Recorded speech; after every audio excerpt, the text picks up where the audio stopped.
Sous nos gouvernances sur e-Radio.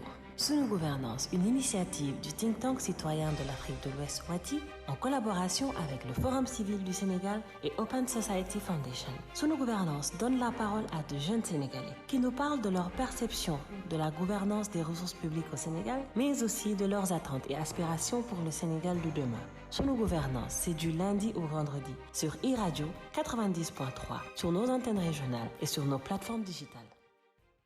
Bonjour, je m'appelle Mohamed Lamine Biaye, je suis maître en droit public. Je suis actuellement sans emploi, mais je gère quelques activités en parallèle, histoire de m'en sortir. Et je suis ravi d'avoir l'opportunité de discuter des problématiques de notre cher pays.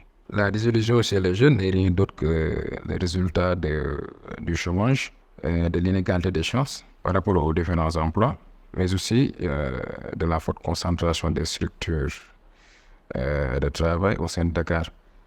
C'est le sort du premier, le chômage, on se rend compte que ça a fini de créer une très grande frustration chez des jeunes qui ont fait leurs études et qui se retrouvent après sans emploi. Et c'est la plus grande désillusion. À côté, il y a l'inégalité des chances. L'inégalité des chances, on note ça partout. Alors, aujourd'hui, je fais mes études. Quelqu'un à côté fait ses études, on postule pour le même job. Mais la vérité, c'est que lui, il a un nombre à côté, il est dans la boîte, et il a plus de chance que moi. Et c'est des phénomènes qui ont favorisé cette désillusion-là, et qu'il faut à tout prix, éradiquer pour redonner de l'espoir à ces jeunes-là qui sont dans les différentes régions. En plus du fait que la force concentration des structures de travail au sein de Dakar ne favorise pas l'intégration des jeunes dans les régions.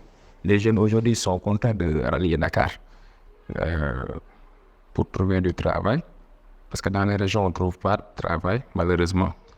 Je peux citer mon cas, même lors de ma formation après le bac, j'étais obligé d'aller à Dakar.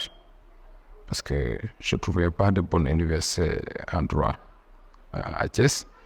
Donc j'étais obligé d'aller à Dakar. Pour trouver du travail aussi, c'est la même chose. Les jeunes ils sont obligés d'aller à Dakar. Et ça a fini d'amener une forte concentration à Dakar. Et la solution aujourd'hui, c'est de déconcentrer ces structures-là. Et ça commence par la formation. Installer des universités dans les régions, dans toutes les régions d'ailleurs, avec toutes les filières qu'il faut.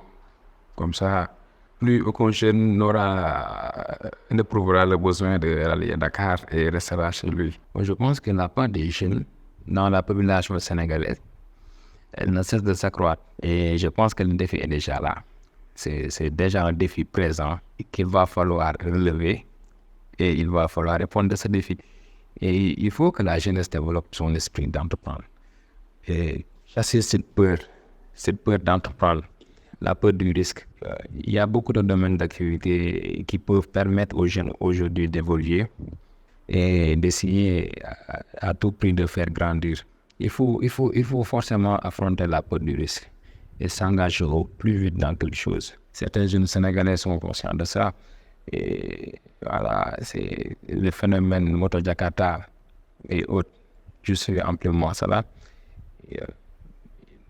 C'est des gens qui ont fait les études et tout, mais qui ne sont pas restés les bras croisés.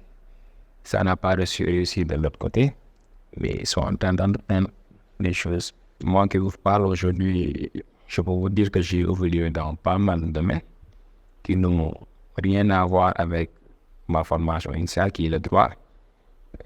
J'ai fait de la livraison, j'ai géré un fast-food, j'ai suivi des examens, j'ai fait de l'inventaire, j'ai fait pas mal de choses. Et je suis tout le temps dans le défi. Je pense que notre posture aujourd'hui, ça doit être une posture de défi. On doit tout le temps être dans le défi et on ne doit plus être cette jeunesse-là attentiste. On doit être dans le temps de l'action, dans le temps de la réaction. Il faut plus attendre le temps dans certaines choses. Il faut entreprendre des choses. Il faut tout le temps être dans la dynamique d'évoluer. Et par là, j'aime bien citer l'exemple des Guinéens. J'ai rien contre eux, mais j'aime bien leur façon de faire. Eux, ils n'ont pas de complexe. Vous les voyez au sein de Dakar, toutes les boutiques qui sont à Dakar, c'est eux qui gèrent. Et au sein même de Dakar, ils ont des immeubles là-bas. Et ils n'ont pas de complexe. Demandez aujourd'hui à un Sénégalais de gérer une boutique. Le Sénégalais, par essence, il est de nature complexée. Il va sûrement rejeter la proposition. Alors que c'est des métiers nobles.